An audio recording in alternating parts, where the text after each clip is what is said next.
Dear, સમજો આ વાતને.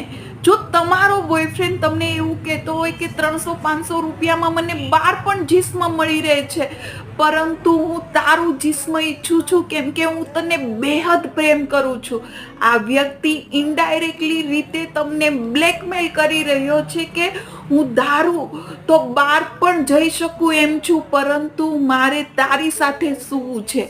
તમે વિચાર કરો કે જે બીજાના શરીરની વાતો તમારી આગળ કરી રહ્યો હોય એમની નિયત કેટલી ખરાબ હશે.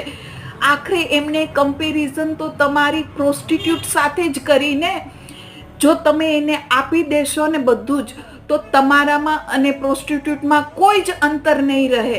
આ વ્યક્તિ તમને જરા પણ પ્રેમ નથી કરતો. એટલા માટે કહું છું કે જે વ્યક્તિ આવું કહે ને એમને તરત જ તમારી જિંદગીની અંદરથી ભગાડી દો અને બીજી વાર આ વ્યક્તિની સામું જોતા પણ નહીં ક્યારે.